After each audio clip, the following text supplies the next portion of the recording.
I am so glad you convinced me that the family car should be the Defender 110. It is so beautiful inside. It's so comfortable, and it just feels indestructible. Yes, it really is. I've been waiting a long time for the new model to come out. The Defender 110, I'm telling you, it's my favorite car of all times. It's my third one. You know, I have stories of going off-road. The guy managed the group. He was like, what are you doing in this beautiful car? I'm like, I'm going off-road. He's like, are you sure? Because you can use one of ours. And then they look like Mad Max cars. I'm like, no, we're going to do this. And he was shocked. Wow. Well, it's great because the Defender has been reimagined for 21st century adventure, and its unparalleled off-road ability, as well as its robust interior, are invaluable whether you're headed towards uncharted territory or just a weekend of exploration. The Defender 110 tackles challenging surroundings with absolute confidence. The SUV conveys strength outside and in, featuring peerless technology like an intuitive driver display and an award-winning infotainment system. That's my favorite part, to keep you connected no matter where the journey takes you. Adventure is unique to everyone, and so is the Defender. Choose from the two-door Defender 90, the four-door Defender 110, or the larger Defender 130 with the ability to seat up to 8 passengers. You'll find uncompromising performance in all three. So pack up and go even further with the Defender 110. Learn more at LandRoverUSA.com/Defender. These days, we're all investors, trying to be smart with our money despite our worst impulses. But at iShares, we believe that deep down inside of every investor is a better investor. One that's just waiting to be let out. Explore iShares ETFs and insights and let your best investor out. Visit iShares.com for more information. This isn't your average business podcast, and he's not your average host. This is the James Altucher Show on the Choose Yourself Network. Today on the James Altucher Show. If someone's sitting listening to this, what should they start doing if they want to improve their network outside of their cubicle mates? I think the first thing is do that self-work. Just really try to dial in on who you are and where you want to go. Because if you don't have that right, you're never going to be able to get off first base. You've got to get that right before your base has got to be strong on yourself first. This is fundamental. It takes a while. You've got to have patience to play this out, so give yourself the time. And surround yourself with great people. I don't care if it's a plumber. I don't care if he's a construction worker. I don't care if it's a teacher. It doesn't matter. Just make sure they're just kind people. You plant lots of seeds. Some of those seeds will work out incredibly. And you have to start early because it doesn't work out a month later. It might work out 20 years later. That's the thing. Yeah.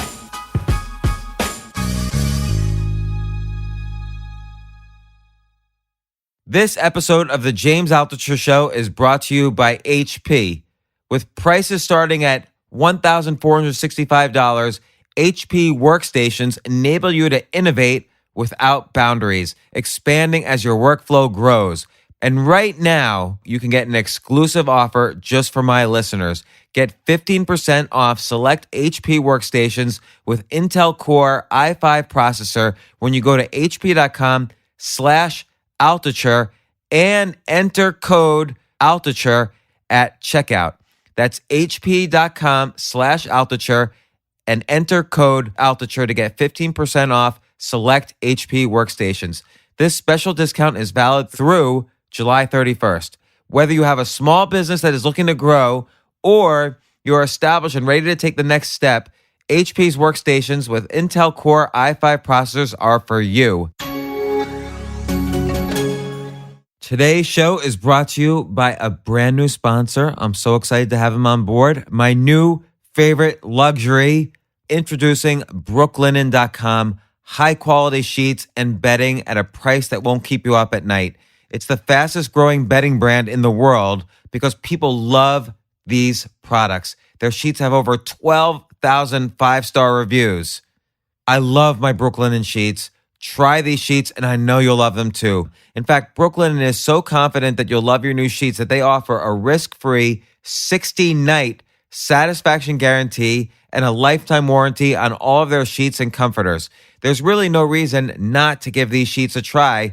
The only way to get $20 off and free shipping is to use promo code JAMES at brooklinen.com. That's BROOKLINEN.com.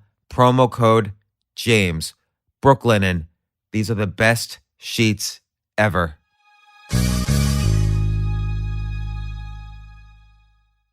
So I've got Scot Cohen here, a good friend of mine, plus the best business and professional and personal networker I know. He's networked his way from, you came to New York City with scratch, right? It was zero.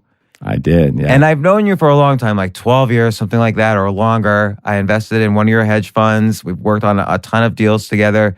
I have watched you personally network your way to tens of millions of dollars through businesses you started, people you know, and you're not a natural entrepreneur. I would say it's more like your networking ability. Like, I just want to tell a story. One time I was sitting in your apartment. It was like a Sunday night at 8 o'clock. You're like, rush in. Okay, you were just at some networking event. You change into a suit and you rush out. You're going to some wedding party of some, huge family. You're just networking 7 days a week. So that's how you do it. Well, welcome to the show. Thank you. Heard a lot about this show. It's good to be here. So first, I have to apologize to you. This is not like the normal apology. When I threw out all of my possessions, I was sitting in a restaurant. I had one bag. My brain was shot for various reasons. And I just called you and said, I just don't even have a place to stay. And you said, come and stay at my place. I stayed there for months. And then I moved out. I felt really bad. I didn't want to keep abusing your friendship. You had another place you were staying at part of the time. I felt like I was like abusing the friendship by staying in your place just for free for months at a time. And then I didn't call you back afterwards. And I felt really bad. You were calling like, what's going on? And I didn't call you back. And I kept thinking, okay, I'm feeling so bad about this. I'm just going to postpone the pain until tomorrow and call him back then. And then tomorrow would come and you'd send another message, what's going on? And then I would say, this is too painful. I'm going to call him back tomorrow. And then after a few weeks, like a friend of mine said, you're never calling him again, are you? And I said, I want to call him, but I'm just feeling too bad now. I don't know how, I'm very non-confrontational. And so I don't know if other listeners are like this. If you are, tweet about it. I don't know, Scott, I don't think you're like this because you just go right into a situation and you're not really afraid of confrontation because it just blows off your back. That's how you're such a good networker. But I apologize for not calling you back. That's part of the reason why is that I felt so bad all the time. And then I felt really horrible. So this is the first time we're seeing each other since I moved out. Since you moved out. Yeah. I might even call it. It's like almost a year. Could be a breakup. Could be similar to a breakup. Yeah, it's kind of like that. Well, you were sometimes staying in the apartment and I was, it was a huge place, right? So, and I usually I don't talk this much at the beginning of the podcast. I'll let you talk in a second. But my kids, their parents read all my material. And so their friends were coming up to them and saying, Josie, is your daddy homeless? And so Josie would come and visit the apartment, which was your apartment. It was this huge place. It's like you have a 3-story bookcase. She'd climb on the ladder and she's like, Daddy, you're not homeless at all. And you'd sometimes stay in the apartment. And I would say to you, Scott, like, we're two men and we're 48 years old. Like, are we, it's like we're the odd couple or something. And you're like, yeah, it's great. But yeah, it was like we were hanging out, pretty intensely. And then I moved out and then I just felt so bad. I never called you back. I really am sorry. It's a really sincere apology. Well, I don't know if I can be forgiven. You are forgiven. And it's kind of surreal sitting here with you right now because it feels like it was like a divorce, breakup, whatever you want to call it. But we just got separated. I was upset. You were upset. And we just... But I wasn't upset at you. No, it was just an awkward moment in time. And so I figured, because I'm so awkward, the only way I could really apologize is on my like if we record it on my podcast. Now, there's valuable information you have, but I wanted to get that through that. I have 2 questions before we start. Sure. What was in the bag of possessions? It was your only bag. Yeah, my only bag. And where is the bag today? So my only possessions were basically 3 outfits. Whenever I got rid of like a shirt or a pair of pants, I'd buy a new one. And Like, remember we went to the laundromat once on like 21st Street? I went with you. Yeah. I've never picked up the clothes since then. It's like over a year ago. I passed by there yesterday. I'm thinking, I still think I have clothes in there. I don't know if they keep it for that long. And right now I'm Airbnb-ing on 29th and Park till the end of this month. So it's just not that far away, really. Well, for the record, I'd like all James's fans to know that he's one of the greatest roommates you could ever have. He makes I try to make things spotless every day. Spotless. You can't hear him when he wakes up. He tells great stories. We have phenomenal discussions that could last hours about everything you could possibly imagine, from business to science to love to relationships. And he makes no mess. So he did only bring, I think, 2 shirts and a couple letters and a couple things I actually brought with me today because I wanted to give him back because just before I stepped on. Yeah, because I think I left a coat. There's a coat and there's some baseball cards and also there's some baseball cards in there. Right. And also there's a $2 bill that's been framed of some sort. So I brought a couple of these things and I brought your jacket back too. So they're in this bag. I wonder what the $2 bill framed is. I believe it. But I'm trying to remember what it is. There are a lot of $2 bills for whatever reason in that drawer. I collect $2 bills. That's the thing. Why do you collect $2 bills? Well, so you're interviewing me. This is fine. I collect $2 bills because if you move into a new area, which when you're Airbnb-ing a lot, you move into a lot of new areas. You have your local cafe. You want them to remember you. If I tip with $2 bills, or let's say I date and I pay entirely with $2 bills, no one ever forgets you. So $2 bills are magic. They never forget. If you put $2 bills into their local economy, they never forget you. Well, know that drawer that he had one drawer, by the way. One drawer. That's all he took up. And it's stocked with $2 bills. So really? All right. Still there. Good. They're still there. And one is in this bag here. So no, what are you doing? You had the other apartment on 16th Street, which, by the way, you got as they were built. So this is your networking ability. We'll start to segue into that. But you knew the developers of this one building. You had already had your first. So first, I want to say, your networking is so good. One of the reasons we know each other is I've helped you a little with your success. I invested in one of your hedge funds, and I've written about various deals you've been in, and the stocks have gone up. And I never personally benefited, but you did very well. And You also knew the developer of this one building, and before we even started building, you made sure you got like the top floor, the entire top floor for yourself, and it's done very well. It has done very well. I had my eye on that neighborhood. I was just riding up the elevator. That it happened to be that their office was in our office building, so they were on the top floor of this Midtown office building. And he wrote up, he said, hey, the AG just approved our building. We can now sell units. I said, I just continue the ride all the way to the top, got out of the elevator. He showed me the plans. I said, I'll take it. He goes, what? I said, I'll take it. And that was it. We wrote up a deal right there. And about 10 minutes later, I was going back down to the 26th floor. They were on the 30th floor. And I now have a beautiful apartment, which you've been to. Yeah, I've stayed in that one. I've stayed there. That's one of the places I stayed at. It's a phenomenal apartment. It's a wraparound, have views of the entire city. There's no buildings around it as tall, so it's views of the entire city and New Jersey. And at least through the back, right, you could see New Jersey and maybe the Statue of Liberty. You can see 360 degrees around the city, yeah. And last I saw, on one fine day, you were renting it out. Yeah. And they knew me too, right? They knew you. Yes, they certainly did. But today, I've just got both apartments going back and forth between those two places. And now I opened up the house out in Sag Harbor. So that's opened. I'm somehow going to make it all work. Wait, so what do you mean you opened it? Like, meaning I had it closed for basically 9 months. So just getting ready for the season. So, are you going to sell it? No, I don't think I am. I'm going to keep it. I just put together a whole new patio, pool, and the money pit continues. It gets deeper and deeper, but I'm enjoying it. I'm going to enjoy it this year for sure. But all this, so basically you came to New York. Is it true you really came with totally nothing?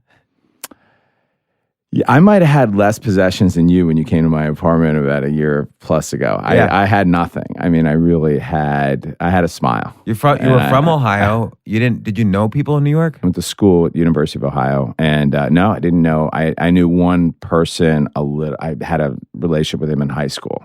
So I feel like you have no problem just basically 24/7 going out. I mean, you would throw dinners, you would go to dinners. Every time you went out, you would like bring people together, you would introduce people. Nothing ever bothered you. Like people would be arguing and fighting, and you would like just be like, "Hey, it's all good." and that's how you became like the nexus, the center of all these different groups and circles of people. And I mean, I would go to a party you would throw. There would be professional basketball players, beauty contest winners, hardcore business guys like the top guy from Goldman Sachs or whatever, hedge fund managers, reporters. Just everybody would be there, and you would network them all together, how they could help each other. It's really literally one of my favorite things to do is bring people who would never normally get together and put them all in a room and just enjoy stories and conversations and make friends with people that you wouldn't normally get to meet on a day to day. You're one of them. Yeah, and I think that's a skill. Like when you were CEO, so you were CEO of the oil company, and I've written about it before, Petro River. You were CEO of it. I don't think you're as good as a CEO is when you hired a real operator that one took off. You're just better. I don't want to say just because it's even a more valuable skill. You're better at really just connecting all the dots. Yeah, I think if I look back at kind of what I've done, accomplished from a business standpoint, it's really been a dot connector at the end of the day. Connecting buyers with sellers, connecting people with other people, connecting operators with capital with operators. That's so valuable because, like, I look at again, I've known you through various incarnations. I look at your hedge fund, which I invested in 2004 from my fund of hedge funds. Rich Abbey was really the operator. That guy is like a brain on legs. He is. And you're not a hedge fund operator like he is, but you still find the deals, the capital, you put it all together, right? Yeah. You put that fund together, basically. In fact, one of my least favorite things to do is to operate. It's boring. And also particularly that hedge fund, because Richard did a great job, and for me, it just was not interesting at all. He was very good at the details of that and dealing with all the bankers and brokers. So you came here with nothing. What happened next? Like, how did you start connecting even one dot with another? Yeah, so my first start, and when I was grabbing things for this interview, I just went to my bookshelf and grabbed a couple things. Like I actually brought the notebook of the day that I started in New York. Do you keep a diary or a notebook? Yeah, I keep a diary. I didn't know that. Every day. I keep a diary of what I'm doing, what I'm planning on doing, what my thoughts are. So in 1994, I came to New York with literally nothing. And do you write down like, here's who I met, here's what I learned from them, so this way later you could refer to it? Here's the incredible thing as I look back, and only recently I'm looking back because I look back and there's been a lot of stuff has happened. And you're losing your memory. And I'm losing my memory. And it's pretty amazing how, like, for instance, that hedge fund, some of the first investors, the first business I started when I was 29 was at investment banking, merchant bank called Vertical Ventures. And when those seed investors were all families, so I was 29 years old, there was 12 families that had invested in that merchant bank, and I had no background, really. So were you working for them or you started it? No, I just started it. So how did you get the initial investors? How did you find them? I knew one person that led me to another person, led me to another person. How'd you meet that first person? Because again, you came here with nothing. Yes. Mark Bellsberg, you might know Sam Bellsberg. He was Milken wrote about him and Den of Thieves. So again, by the way, that's very classic you, which is that you meet somebody who's related to somebody who knows Michael Milken. So I think I think a lesson from there is it's not like you're kind of connecting the dots with random people in a bar like on 5th Street or whatever. You put yourself in situations where you're meeting Sam Bellsberg, who's related to this Bellsberg, who worked for Michael Milken. Right. Sam's daughter was married to Matthew Brofman. Matthew Brofman introduced me to... whose dad owned Universal. Yes. And the Bronfman business. What is it? C something? Seagram's. Seagram's. And then that... and introduced me to William Lauder. And so... Estee Lauder. Yeah. And Barry Sternlicht was part of that group. Which is Tony Starwood? He started Starwood. Tony Malkin, whose family owns the Empire State Building. It was just a bunch of random families. And and and the Wolfson family, of course, and through those relationships, But how would you meet them initially? Like, why would they trust you into their fold? I Because think that's an our crowd sort of fold. they must have saw something in me that wanted to make them invest or gave them the confidence that I was going to deliver. They just wanted to see what would happen. They just bought a small ticket to see if it was what would come of it. How'd you initially meet? Like, if someone comes to New York, I'm basically trying to lay out the map. If someone comes to New York and says, "Boy, I want to be like this guy Scott," what should they do? Should they start looking at social events to go to, or what should they do? So, look, there's no social events. I actually never went to a networking event or a social event. It was just all, I guess, as I look back, just instinct. So let's even go a step further than that. But let's go to day one, because I actually have the book. Like, just looking at it, I was laughing this morning as I grabbed it. So when I actually started cold calling, right, because I didn't have anything. I was just got a job as a cold caller at Oppenheimer in '94. I was cold calling the first group of people I was cold calling. You could sell anything. You could sell Microsoft stock. You could sell mutual funds. You could sell bonds. You could sell whatever you wanted, whatever you thought would be attractive for a client to trust you with their money so you can manage their money as a broker. Just that was the business. So I decided to focus on Indian radiologists, cold calling Indian radiologists. I bought a book. I was going to sell them the hedge fund. The Indian hedge fund that was just launching. It was going to be an IPO. So I was going to call Indian radiologists marketing the India fund. And I did that.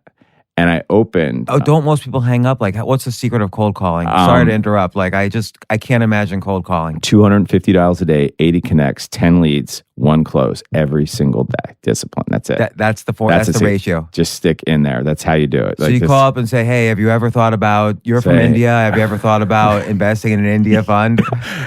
May I speak to Dr. Sharma? Because I had to look up the Indian names. Yes, Dr. Sharma, please. Who is this? Scot Cohen from Oppenheimer. We have a fund. Does he know you? No, but I'm with Oppenheimer. It's an India fund. We're doing an IPO. If he's interested, have him call me back. Here's my number. 70% of these radiologists call me back. Really? And why?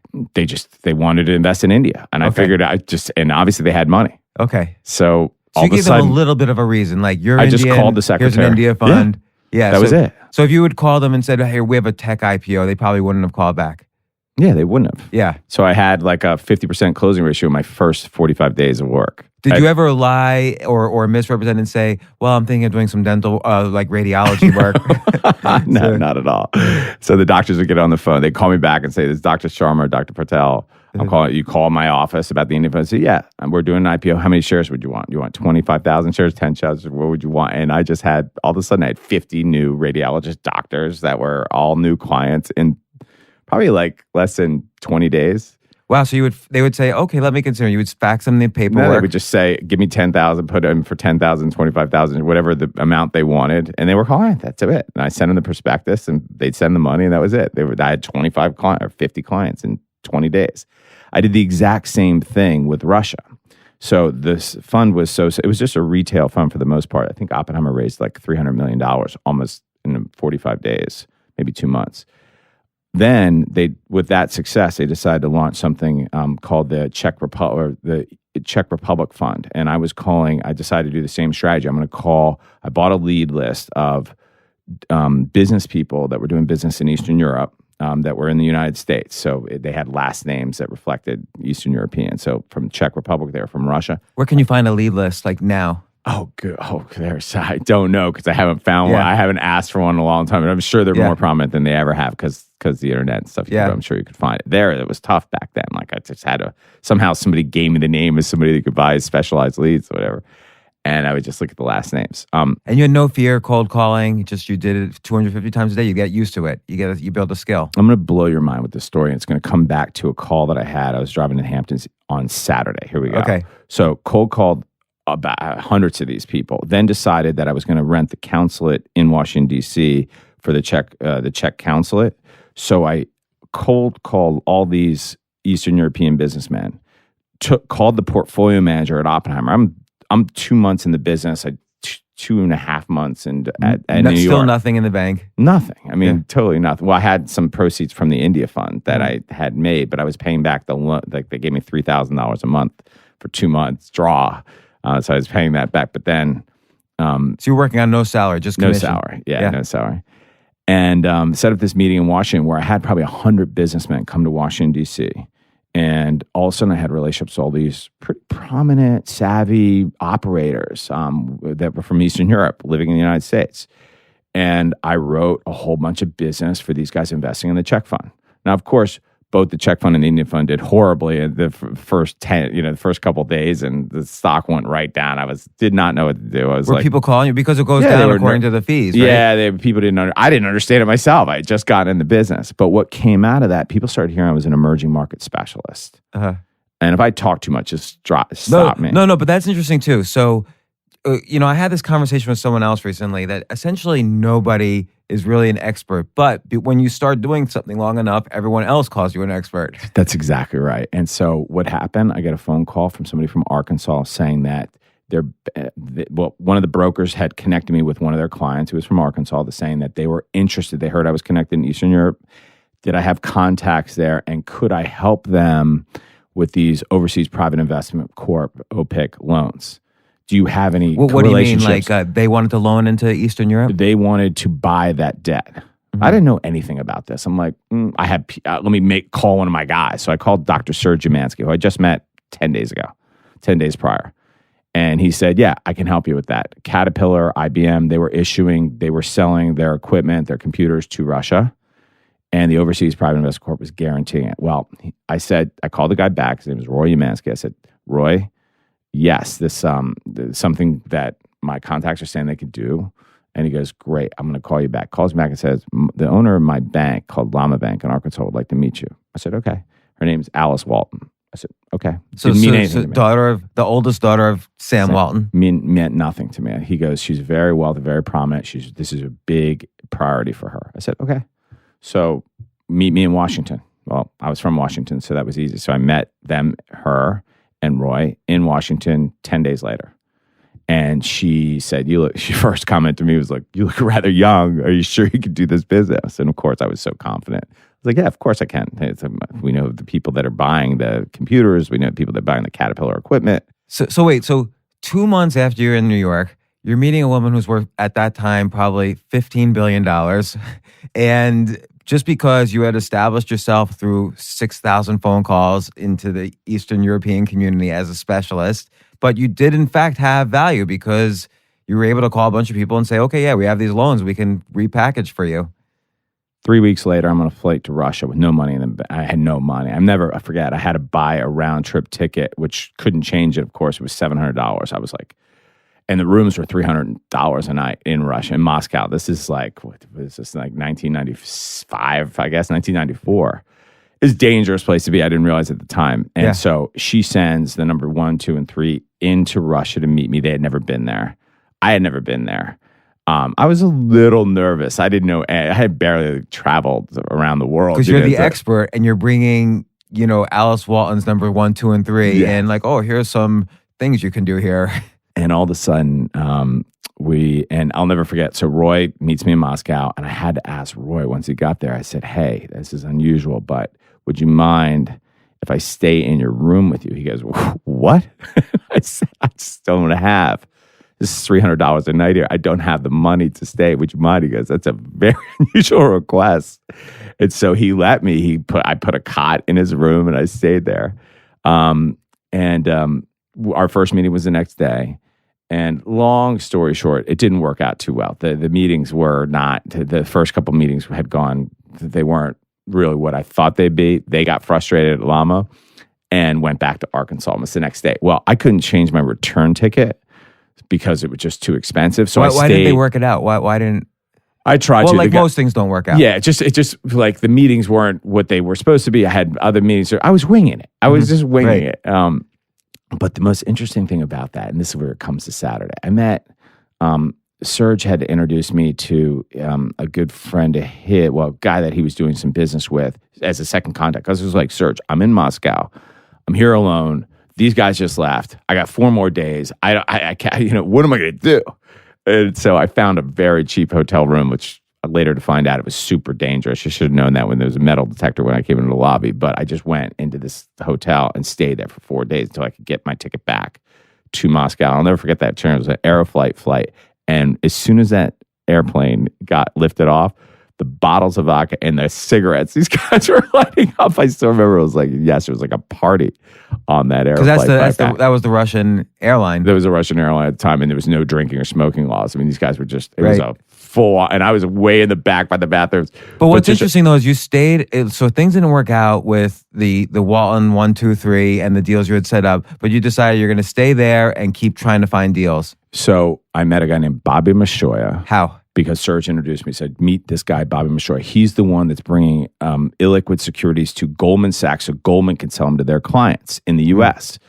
Nizhny Novgorod, Sberbank, UES, the big utilities. So they were like public companies in Russia, but there was no real exchange. At that time, Bobby would go with, and he went to school here in the States, but he went back. He was Russian. He went back to, they would drive with a armed car, right? And they would bring rubles for shares.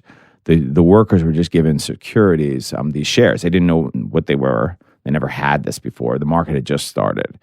And Bobby would exchange the rubles for the shares of these companies. Super cheap.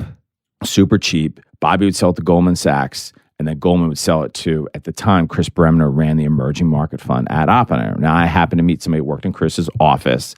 They had heard I worked in Russia, and they had heard I just went there. And they asked me if I could help them get these illiquid stocks, and they gave me a list of them. Without having to go through Goldman. Right. You were getting them directly. Because Goldman was Bobby was buying them for $5 or $6, let's say, and Goldman was marking up to $20 to Chris. So I just cut it right down, by 80% and deliver those shares to Chris through my connections, through Bobby. And Bobby, you'll love this part, James. You don't know this, but Bobby took the commissions. I couldn't earn the commissions. It was 20 years ago. I wasn't able to earn commissions. But Bobby's like, look, I'm going to do something nice for you. I was like, okay, whatever that means.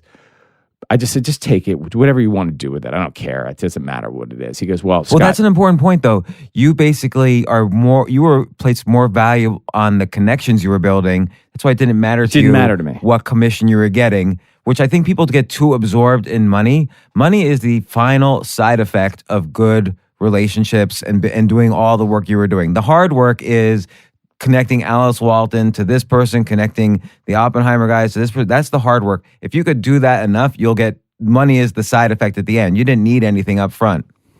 Yeah, and I I was so excited that I was actually felt like it was going the right direction. Meanwhile, I still have all these Indians and Eastern Europeans that are like calling me, asking me about their funds in this mutual fund. But then what happened was Bobby took the money and he started his own fund called Quorum. And he invested in, I didn't know what he was investing. I didn't care. He's like, hey, I'm taking this money. It's what X. I'm just investing in my new fund. I said, okay. It's supposed to be a Russian fund.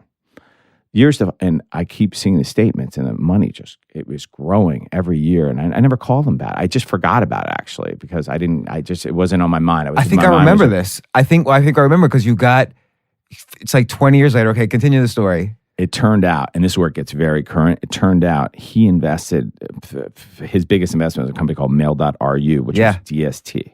Yuri Miner was the guy behind that. I think he went to business school with Bobby at Columbia or at Penn.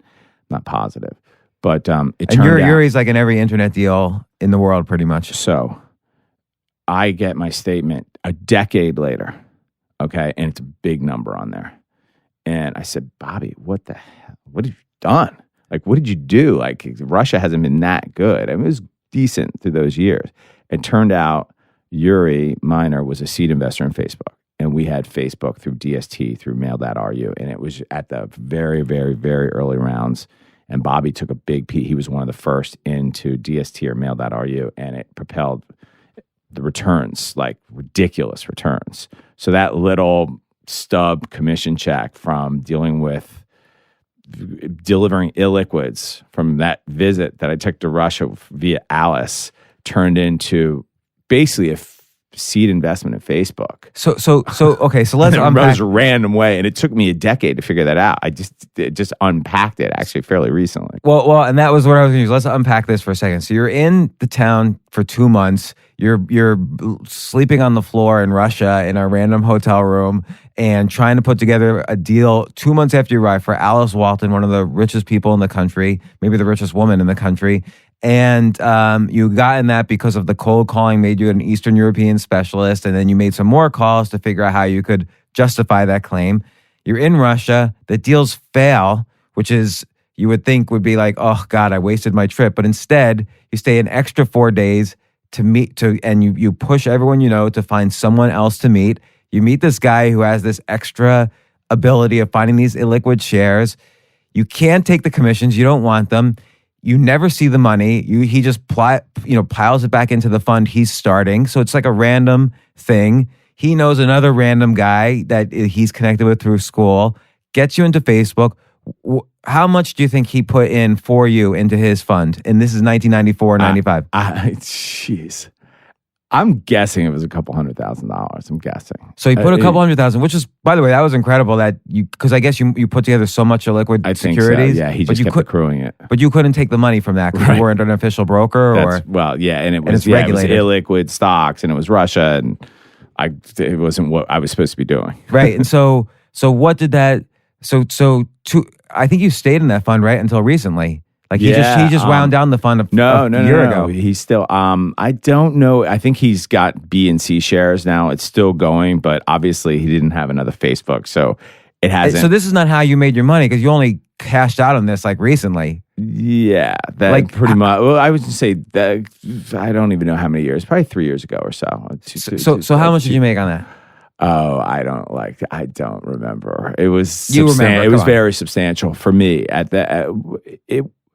It was substantial. It was multiples, obviously, of that original amount of money. Right. That's great. That wasn't really. I mean, I had already launched the hedge fund and the private equity fund and done a lot of things. Right. Like this is on the side almost. This like is random pretty thing. much. It was a nice gift. I've had the privilege of having beautiful gifts in my life. Well, I remember I even wrote about this a year ago when it happened. I remember you got like some mail and you had forgotten about a fund that you and Rich had invested in the 90s.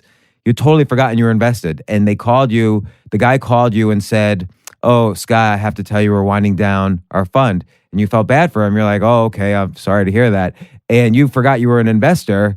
And then he sends you the check. He actually called Rich and said, you and Scott have been we're winding it down. You and Scott have been one of our best investors. You guys never called. You never asked a question. Rich, I think, said to me, like, we were both laughing because we both had completely forgot that we invested in it.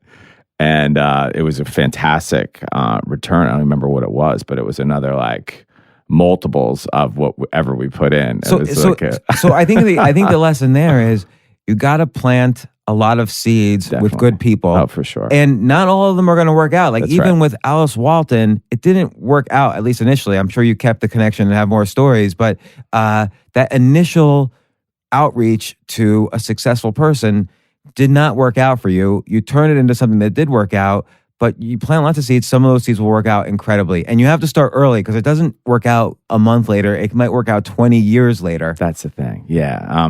So just to bring it current to Saturday, I'm on the phone with one of Yuri's guys on Saturday.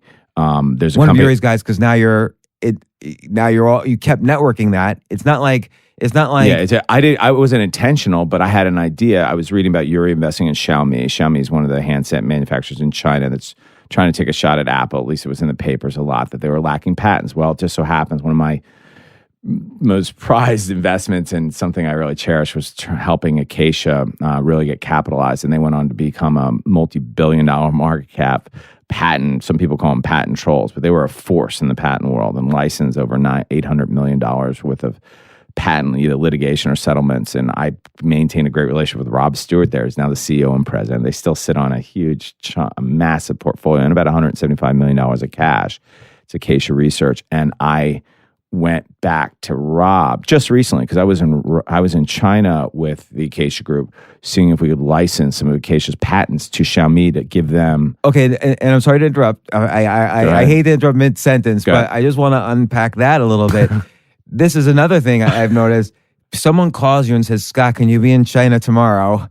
we're gonna meet with Xiaomi about patents. Well, I actually asked Acacia to meet me in China because I was already doing business with the state there. Well, I was doing the oil business in China. But I've noticed this several times. You just get on a plane and go to China if there's a meeting to go to, and then you'll figure out. And then right away we learn something new. You'll figure out other meetings to do while you're in China. And I'm in meetings with Acacia with Huawei.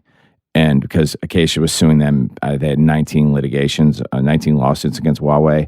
I'm in, I forget the other, ZTE. I'm in the meetings with the executives of those companies where we're trying to get something done. Acacia just had me in the middle of all this stuff.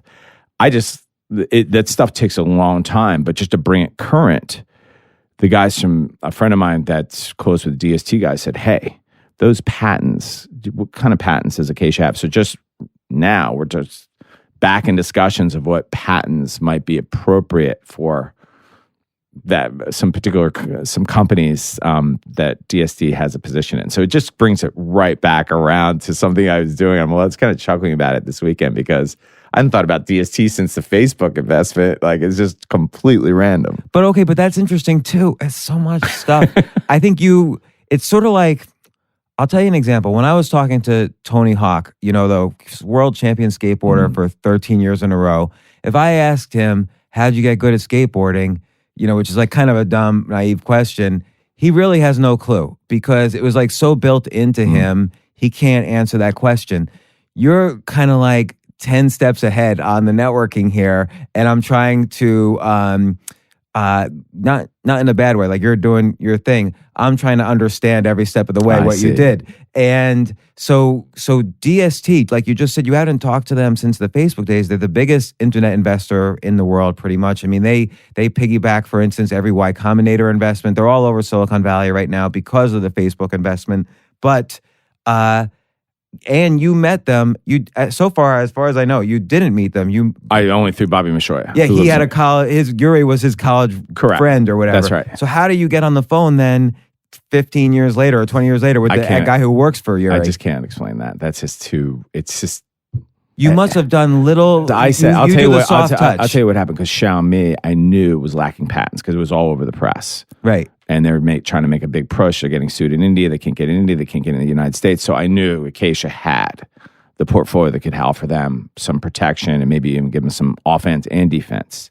And so that's how it restarted. And then recently, Xiaomi is having a hard time. They're having a hard time globalizing the business, not even doing as well as China that they thought they'd be doing. So they need to get out of China and go to places like the U.S. and India. Right, because in the U.S., they'll care about patents. In China, they don't necessarily. You got it. So they got it. So Xiaomi has a problem. They go to Acacia, which you're involved in. And by the way, I remember I wrote about Acacia in 2007 as a stock to buy, or 2006. Like they were always like a great. They're in Pennsylvania, right? No, they're in Newport Beach, California.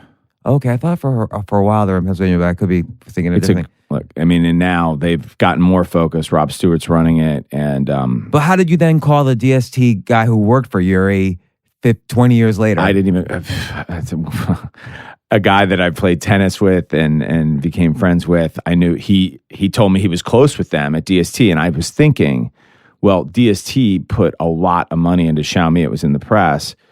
Let him know that if he ever wants any help with Xiaomi, we could probably give them an awful good strategy with regards to coming to the U.S. and maybe some other markets. Let me know when they're ready to have that conversation. Let's stop to take a quick break. We'll be right back.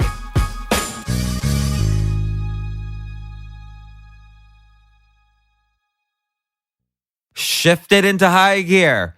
With prices starting at $1,465, HP workstations offer maximum performance through unique technologies, allowing you to go beyond the basics to maximize your productivity and make IT management easy. Can I just say how happy I am to have HP as a sponsor of this podcast? HP Z workstations are highly customizable, offering a range of features that you can mix and match to build your ideal configuration. It's the flexibility and functionality you need to easily expand to suit your evolving needs into the future. Not to mention, HP offers free shipping and returns every day, as well as free customer support 24/7, 365 days a year. So you can get professional advice and support from the ones who know HP products best anytime at all. Just call them. And right now, you can get an exclusive offer just for my listeners. Get 15% off select HP workstations with Intel Core i5 processor when you go to hp.com/Altucher and enter code Altucher at checkout. 15% off is quite a bit, by the way. That's hp.com/Altucher and enter code Altucher to get 15% off select HP workstations. This special discount is valid through July 31st. Whether you have a small business that is looking to grow or you are established and ready to take the next step, HP's workstations with Intel Core i5 processors are for you. A special thanks to our new sponsor, Brooklinen. They are making sleep so easy for me, and I love to sleep. I just love it. For the average person, you spend 1/3 of your entire life sleeping. So the quality of sleep you get is really important. It impacts how you feel in the day, your energy levels, your brain function, everything. There are a lot of ways to improve sleep, but my favorite is having those nice, good feeling sheets.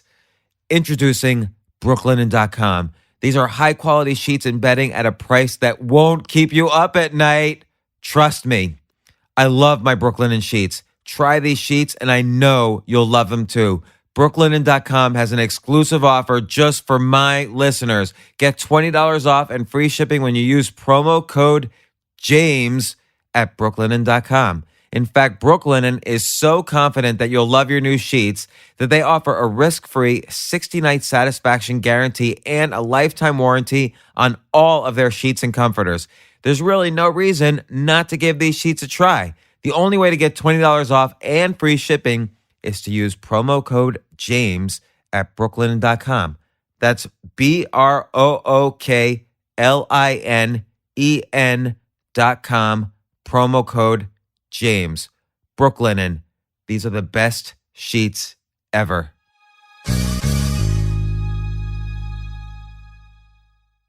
How did you meet the guy you were playing tennis with? Actually, I met him through Bobby.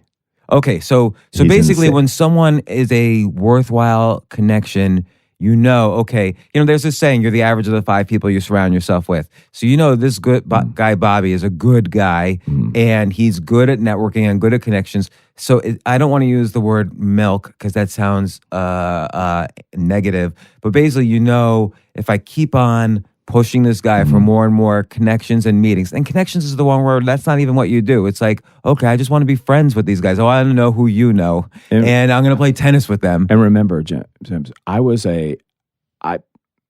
kind of a self-taught banker / investor / hedge fund manager / private equity person. Like I had no background in any of this. But you didn't know anything. I'm just going to call you out. Nothing. You didn't know when you were going to Russia. It's like you said, you didn't know what Alice Walton wanted to invest it in.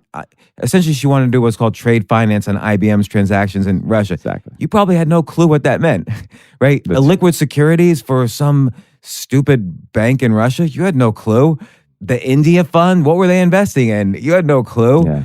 A hedge fund, how do you run that? I know, Rich Abbey, you're different than Rich. Rich is hardcore. Like, we're going to trade volatility around these crappy investments we have, and we'll score alpha. You didn't do that, right? But you knew how to network. I remember the first time we met. We were at your hedge fund. It was long after, actually, I had invested in you because I knew Rich. But then I met you through Rich. And I was pitching you guys some idea, and you basically sat down and said, okay, well, what do you do that's different from other people? You were always trying to think of what's different, what's unique, and then how to take advantage of that. Yeah, that's right.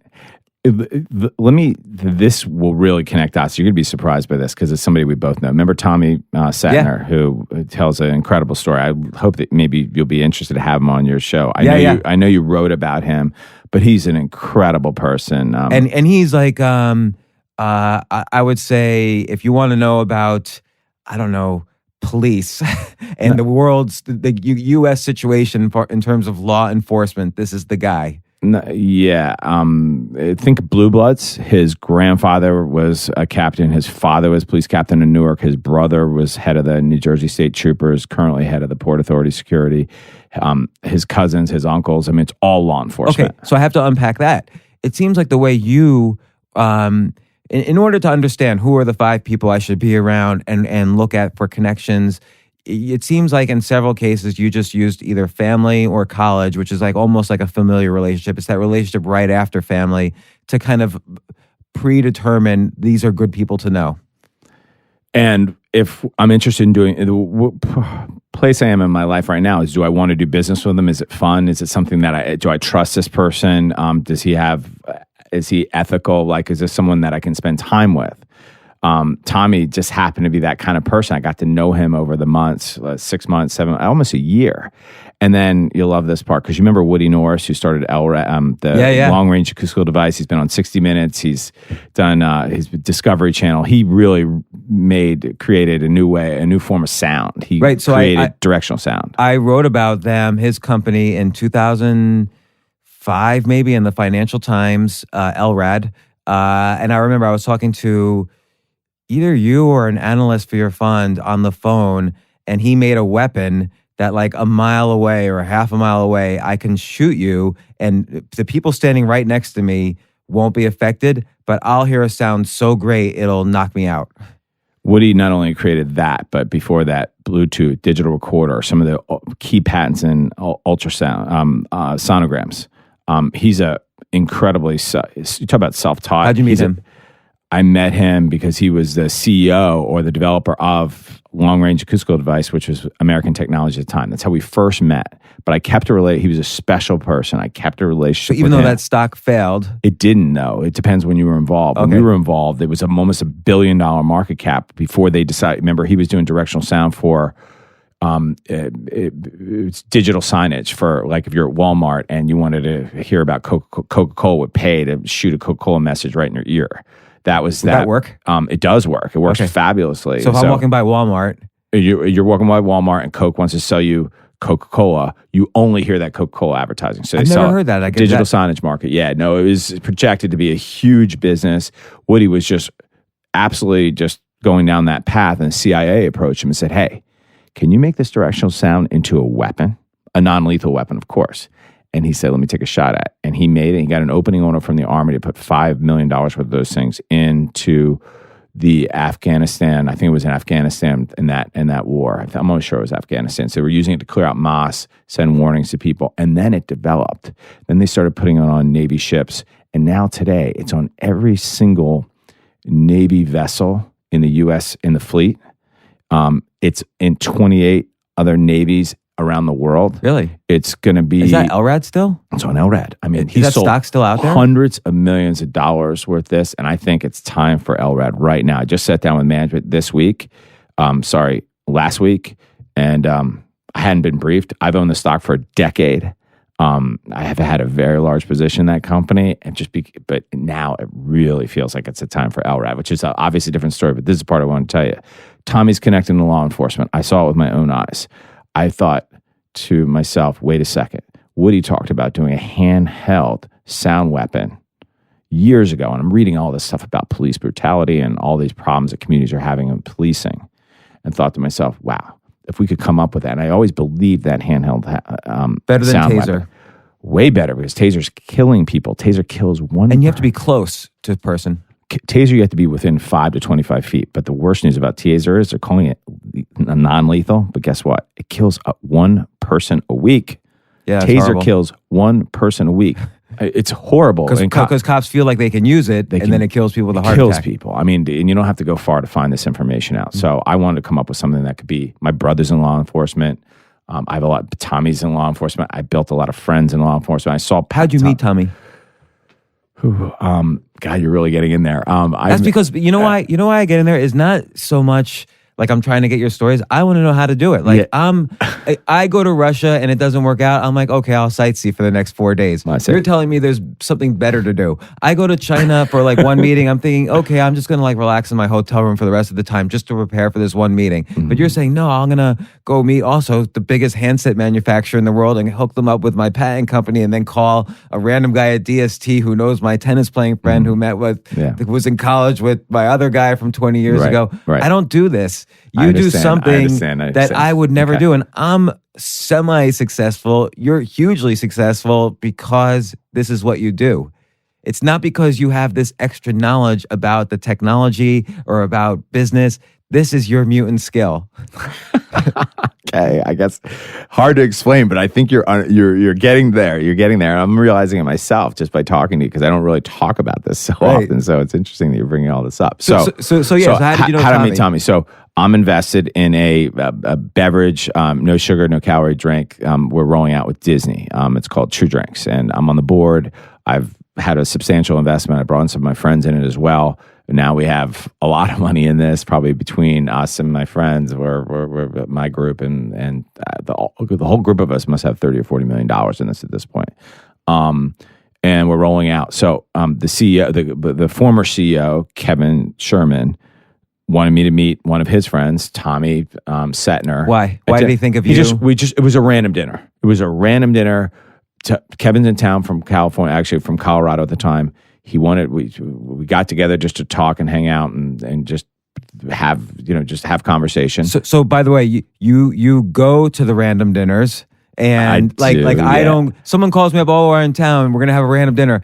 I'm 90-10. I'm not going to go. I see. So you go to all of the random dinners. Not all selected. Kevin I love. So Kevin's a dear friend of mine. So Kevin asked me to dinner and I've got availability. I'm there. Yeah. So he introduced me to Tommy. You'll go to 2 or 3 dinners a night. I've seen it. That's fine. Okay, so fair enough. But I try not to do those anymore. Yeah. But I have. Tommy explains to me, just have this random conversation about what he does, what he's doing. He was working with body cameras at the time and, just learn more and more about him. I was fascinated by his story. You've heard his story. His story's moving. The guy is just a fantastic person through and through. He's honest. He's got high levels of integrity, and just his stories when he was on the narcotics squad, or when he was working with the FBI, or whoever he was working with at the time. And by the way, fascinating. I'm sorry to you and to the listeners. I interrupt so much, but I'm filling in some gaps where I know you're skipping over. You're using your gut to vet the person, because Tommy's also somebody who a lot of people don't like, or he's had his run-in, like many people in law enforcement. Right. He's also had his run-ins with the law. He does not Google well. Tommy does not Google well. So you very much rely on your own gut to determine if someone's worthy of you doing business with. That's right. And I looked at some of who his friends are, and one of his dear friends is Michael Paris, who. And Shaquille O'Neal, and him and Shaq have, just spent a lot of time together. They've worked on charities together. They've done some business together. So I've seen that. And as you know, Mike and Shaquille Mike has spent his career in law enforcement. Shaquille is very much behind. He's a sheriff in LA, right? Or he's got a badge in LA. Well, I think he's got multiple badges, but he just announced last week that he's going to be a sheriff in 2020, which is a lot of responsibility. So I'm really looking forward to seeing him do that.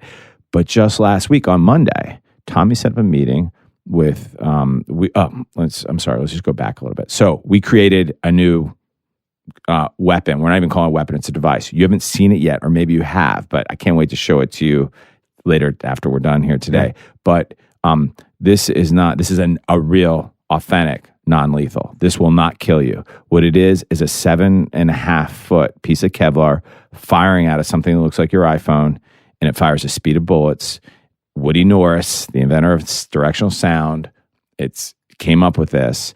We patented it up, through and through, and we can basically completely entangle you with this piece of Kevlar where you cannot move.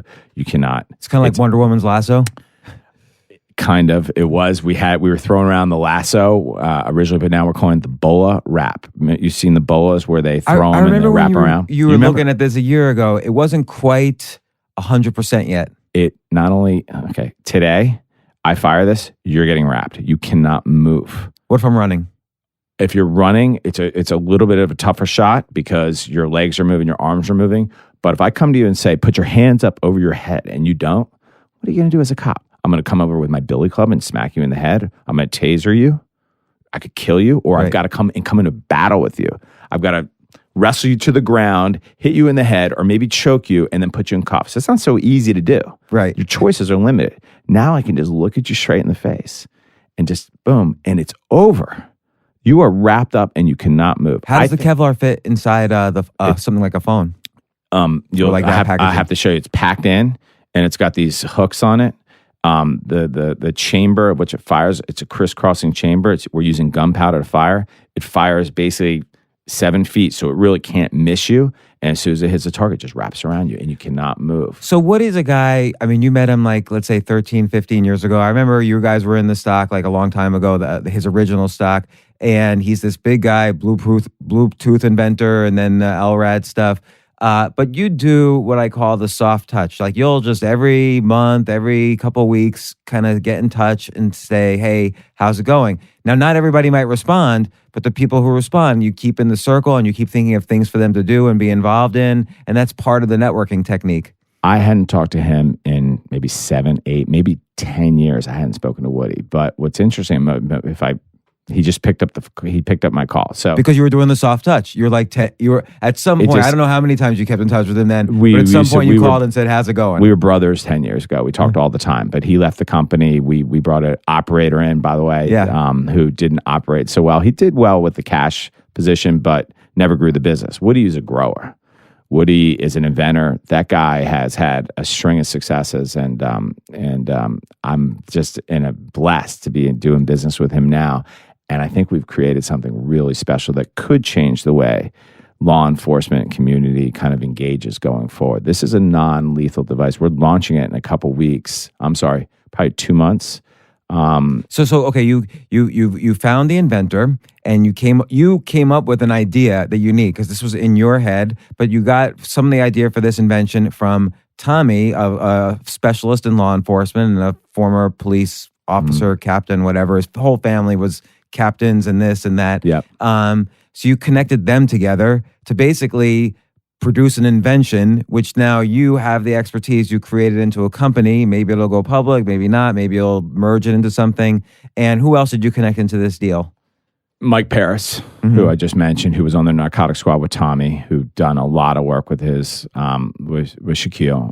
So Shaquille O'Neal's involved in the deal? He's not involved financially, but he knows very clearly what we're doing, and we're talking to him how we're going to launch and when we're going to launch. We were just with the police chiefs down in Washington last week, meeting with the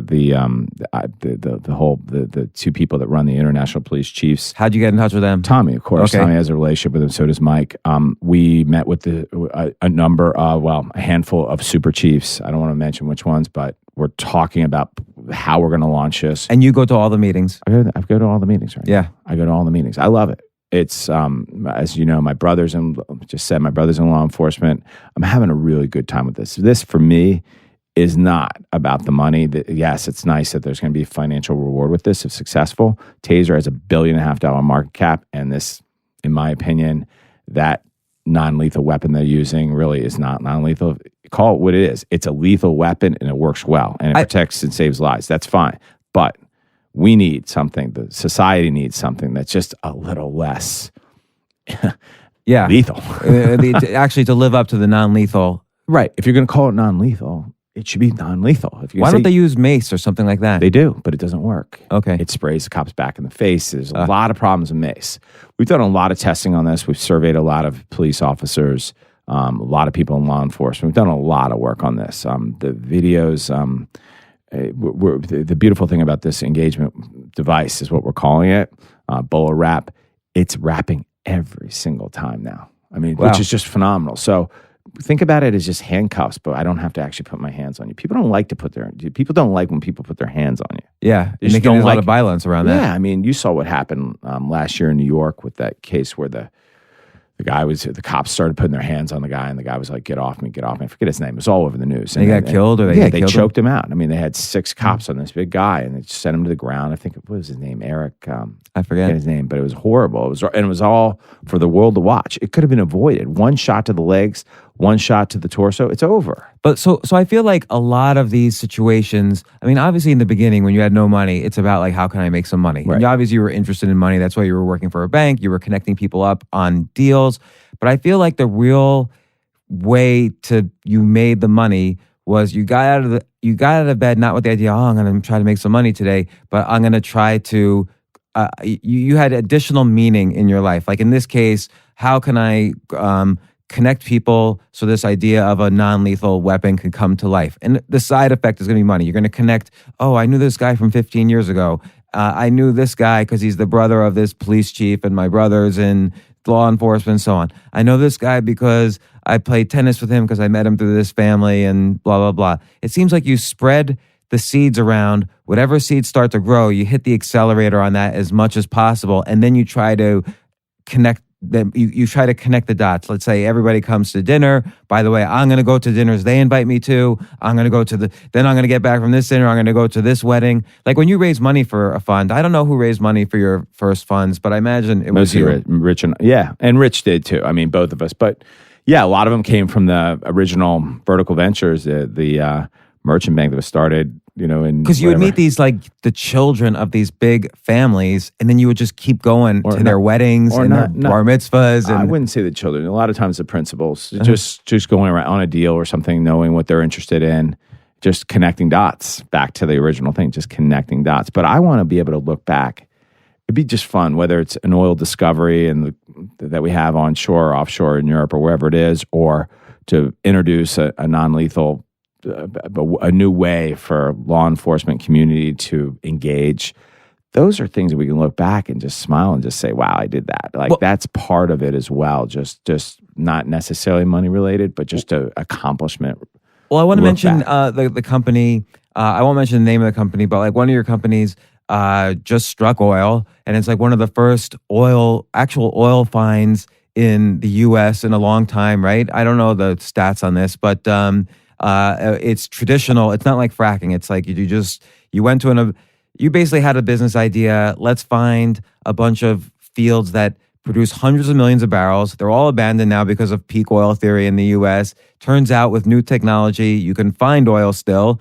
You bought a bunch of these fields when they were bankrupt, and now you just struck oil again. But you're not the operator. When you were the operator, it was okay, but it wasn't great. Now you have like guys who are hardcore oil operators. Like, how did you find them? Right. So I launched that private equity fund that just invested in oil and gas, right? Hard assets. We were doing everything from land leasing to calling the drillers and running all the G&G and operations. We were operators and non-op and all over the U.S. I mean, we had like 9 basins going. That was me being a little too ambitious. My timing was off. I didn't have the right people around me. I probably should have cut it and not gone back. It's one of the things that you have to learn. Like, do you just want to keep just gutting it out and going, or should you cut off? Well, it wasn't until the very end of that fund where I started putting myself in a different crew, John Rudney, who you met a couple times, I believe. Very good guy. And started learning more about the business in a different way, in a much more scientific way. The really 3D, three-dimensional driven, really taking images of old fields and be able to model out the reservoir. Never did that before. So let me unpack that a little bit. So you obviously didn't know the technology. So you meet a guy who you vet in various... I knew of the technology, but we never put it to work. We were going after shale like everybody else. I was going after shale projects. I had 8 or 9 shale projects going in that fund and on a direct basis. So I never had used 3D to really go after discoveries. Was a whole different thing. It was a huge business. I mean, and now it's gone. Shale's not gone. Shale's still a huge business. We're doing something very different than shale, which is shale doesn't really deploy 3D. But you met this guy who had run a $1 billion oil company that had fallen on hard times. He pulled some money out of it, but not as much as he'd like. You also vetted, he's heavily involved in charity, right? And you knew what his charitable goals were and why he wanted to stay in the business and do good again. He gets you involved with the world's experts on the technology, plus other operators in the business. You start together. You were traveling around the world. You would say, okay, I'm going to Ireland tomorrow. And then you go to California. And then you go to Oklahoma. Yeah. You were flying to every single oil field. You put in the work. And I put in the work. And I had enough trust in John and I saw who he surrounded himself with, the people that he was bringing to the table, the people at the asset level in California, a delightful, very talented group of people, former head of exploration at Apache, Conoco, just really different professionals that I was working with in the past. In Osage in Oklahoma, Scott Cohen has just been there his whole career. He's honest. John invested with him. Scott and Mike, they're great operators, and I see how they work. And so the teams are different. They're aligned on the investment. And now with the G&G team, the seismic that we're deploying, we see the reservoir like I've never seen before. So I am at a place in my career where what a great opportunity with regards to the hydrocarbon business, what a great opportunity to come and see if this can actually play out. Now I know what I'm doing. My eyes are wide open. If it doesn't work, it doesn't work. But at least I have a fair shot. My confidence is really high. Well, you struck oil 2 weeks ago. It was a really good find. We have another discovery that is going on right now as we speak, a completely different discovery than the one that we had 2 weeks ago. So, and then we have some the discoveries that we're drilling now are fairly shallow. We're in a place where we're right offsetting a field that made 300 million barrels. We found new structures. We're trying to validate those structures, but we did 2 weeks ago. The one that we're drilling now, we'll know probably this week if it's another discovery. But then we move on at the end of this month into California, and those are 16,000 foot. One of them 16,000 feet deep. It's going to take a couple months to drill. The other one's 9,500 feet. These are huge structures. No one's ever seen them before because they've never been imaged. But you can see from the technology. We can see them. So it wasn't just shooting them seismically. It was acquiring them. We had a theory. We had an idea. We acquired all the land. We put it together. Then we shot it. Then we analyze it, we reprocess it, and now... And you were able to acquire the land because everyone thought, oh, there's no more oil left in the U.S. They drilled it 50 years ago. No one's touched a drill, but no one's drilled like this in decades. So let's summarize, because there's a lot of different deals, and there's a lot of different successes. Basically, you got into town, you cold called. You never really cold called after that. It's like suddenly then you started putting together the pieces of all these people. You doubled down on the people who were actually they were honest and providing value. And I guess over time you dropped the people who maybe turn out to be dishonest or don't provide value, because you run into those too, and I've seen you run into those. Plenty of them. Too many of them. There's probably, it's hard to determine. Like I always find it's hard to determine for a while if someone's a bad guy or not. But once you realize it, then you gotta drop them. And plus their network, you kind of have to cut their whole branch from the tree.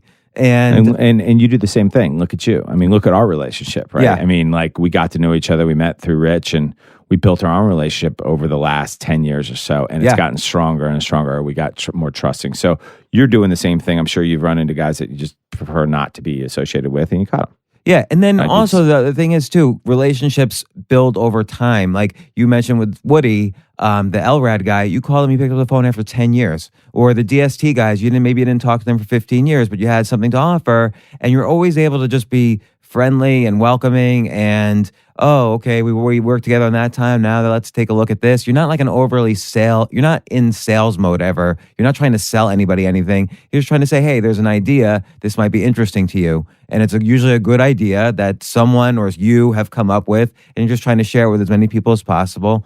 With some groups, like the people you raise money from, I feel like you build long-term relationships and you spend a lot of time going to their events and stuff just to kind of keep them in the mix of what you're doing, so that when you have to raise money for something, I mean, obviously socially you enjoy being with them, but then they come through when you're raising money for something. Is there any, like, what else in the networking is what if someone's sitting listening to this, what should they start doing if they want to improve their network outside of their cubicle mates? I think it's really important to be able to quantify what you're doing during the day and where you want to go. So you got to keep account of how you're spending your time. That's the most important thing. So that's why I write down everything. So every day starts off with the time, the day, and we get to let's get through the day. Like, what are we doing today? And so there's got to be some accountability, lessons learned, written, so you actually know, are you moving the needle or not? Do you do that every day? Every day. So every day you write down lessons learned, did I move the needle, and who I met, what did I learn from them, what do you keep track of, like, do you do that classic thing where, like, oh, I met this person, his wife's name is this? No. It's just random notes, how I'm feeling. It's gotten a little bit more feelings oriented than just like, got to do this, got to do that, got to do this, just get a to-do list. But now I've combined the two. I find myself like using some emotion and some business and putting them together, and it's actually much more powerful than I ever knew. So it's kind of a new discovery. What do you mean? So my relationships, just combining the way that I'm in a relationship and looking at how I do my work and how I do my business. I'm feeling there's a lot of parallels between the two, and Like in terms of being relationship driven, or yeah, and how to improve those relationships, and some deeper work on myself that I feel has made me a more effective business person. like what? Really, some of the meditation that I've been getting into through Jonathan. I'm just taking a 20 minutes out of the day and just quieting it all down has been incredibly beneficial. I mean, just You've noticed the actual results. I know Because you're able to kind of stop yourself mid-thought if you're like in a bad situation with somebody, for instance. So that's been helpful. But the biggest thing, James, is the awareness. I learned how to be more aware of myself, things that I was doing, my bad habits. Maybe one of the things that you started off with, maybe one of your bad habits that you learned either from your mother or father might have been, just guessing, that you would avoid Confrontation. controversy. Yeah. You either got that from your mom or dad. Where do you think you got it from? Had to come from somewhere. Probably my mom. Okay. So you learned it from your mother. And that's the way you dealt with conflict. Yeah. Right. And that's So- ruined a lot of relationships for me. And so do you do anything to, are you aware of that? I think I'm aware of it. I think the way I deal with it is like this, like for instance, how we're sitting down here.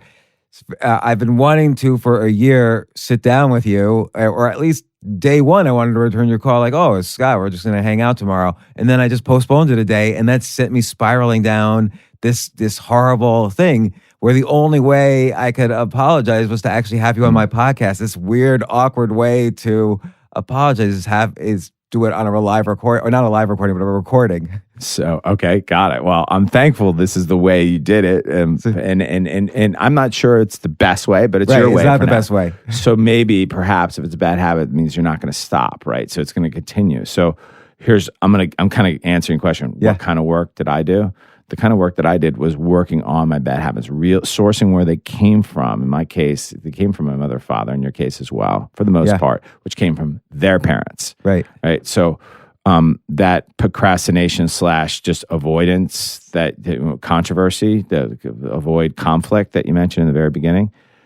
How now that you know you're aware of it, you know you do it, what are you doing about it? How are you changing it? Are you working on it? Have you identified some ways to change that bad pattern? I think I have to work on it more. The combination of the non-confrontation with also, I think I could just be better at networking. Like I sort of know a lot of people by default somehow, and so do you, but I don't think I cultivate it as much as you do. But you just went off subject. So we were talking about you with the bad habit, right? So you were having... Right, so I was avoiding maybe and you were talking about avoiding it right there. You just did it right in front of all of us. Yeah. You went from...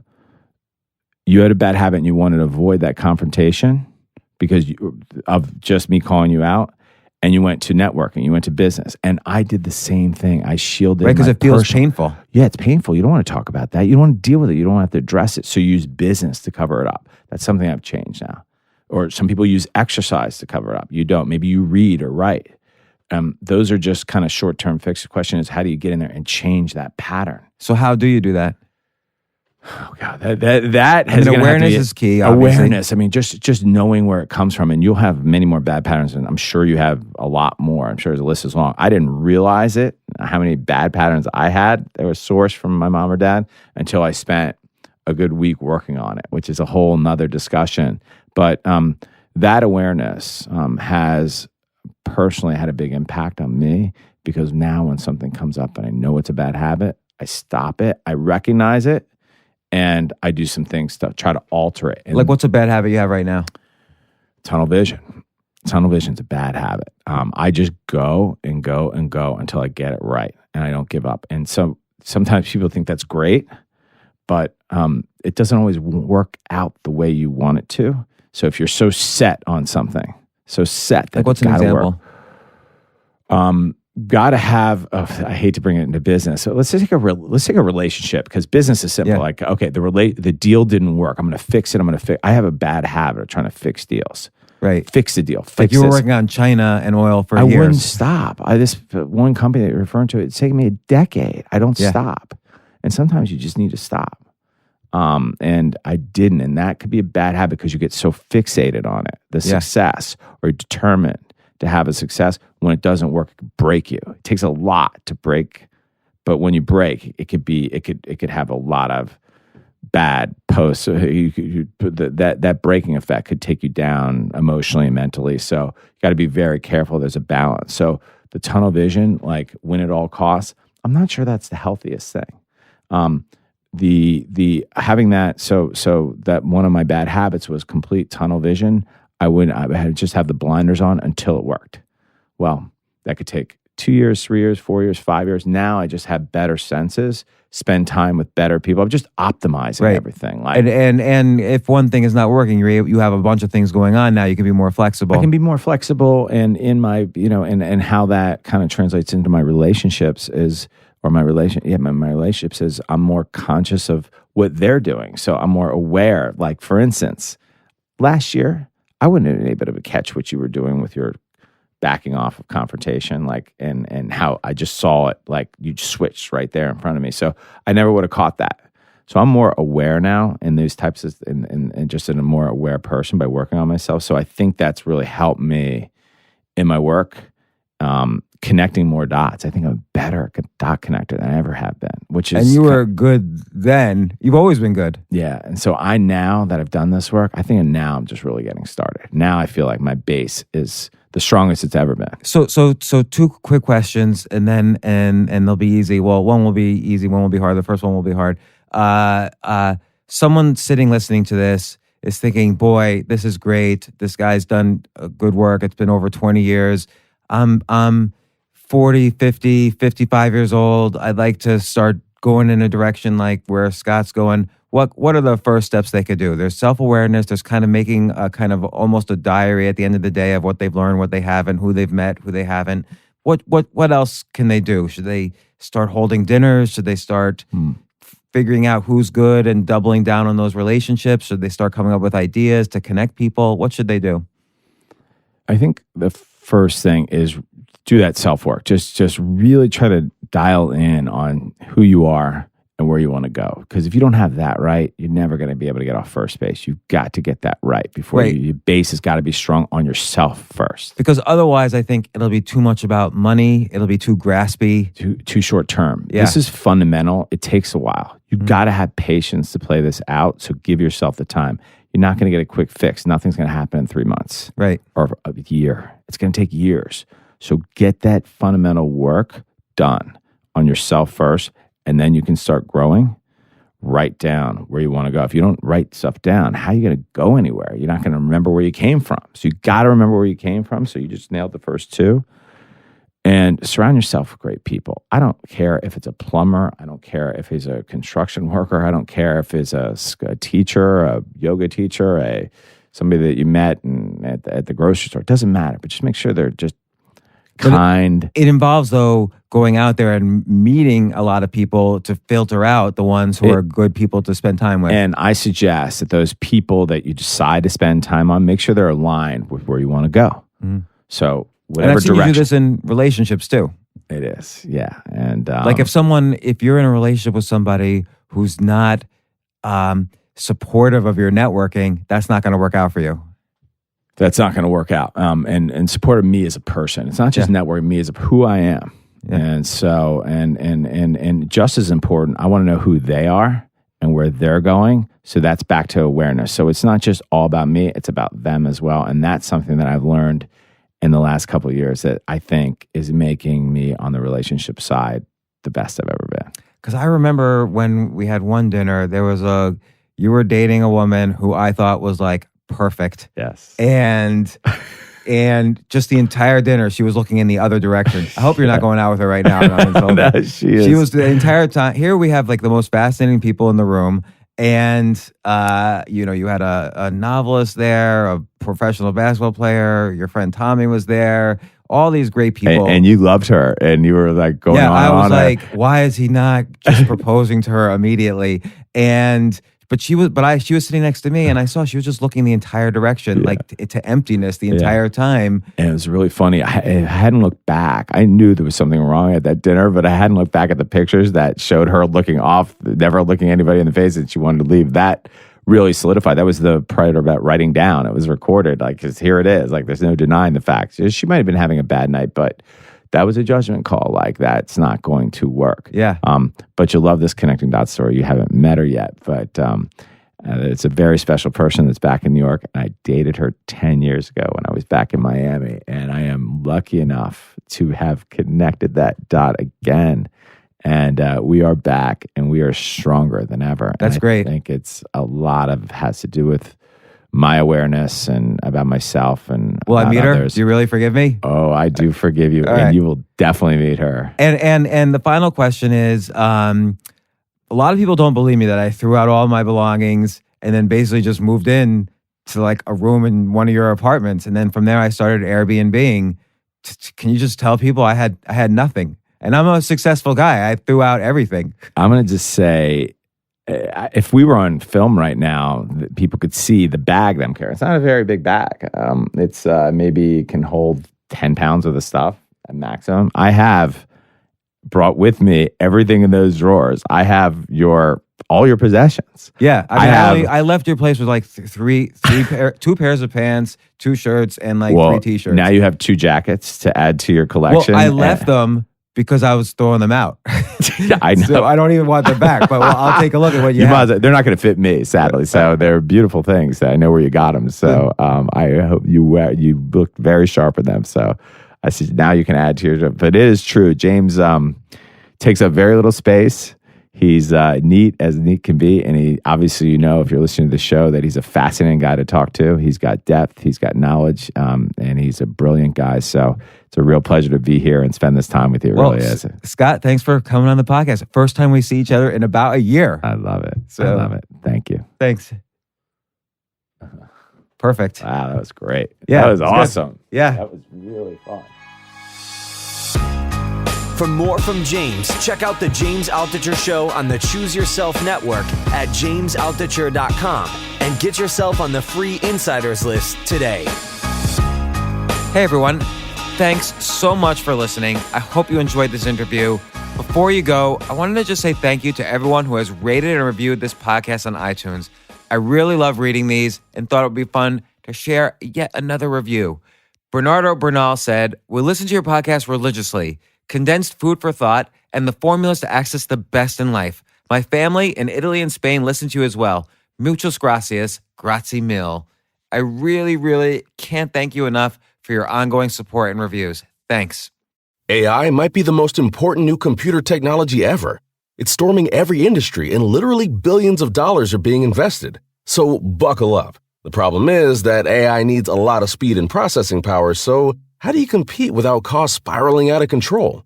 It's time to upgrade to the next generation of the cloud, Oracle Cloud Infrastructure, or OCI. OCI is a single platform for your infrastructure, database, application development, and AI needs. OCI has 4 to 8 times the bandwidth of other clouds, offers one consistent price instead of variable regional pricing, and of course, nobody does data better than Oracle. So now you can train your AI models at twice the speed and less than half the cost of other clouds. If you want to do more and spend less, like Uber, 8x8, and Databricks Mosaic, take a free test drive of OCI at oracle.com/advance. That's oracle.com/advance. Oracle.com/advance.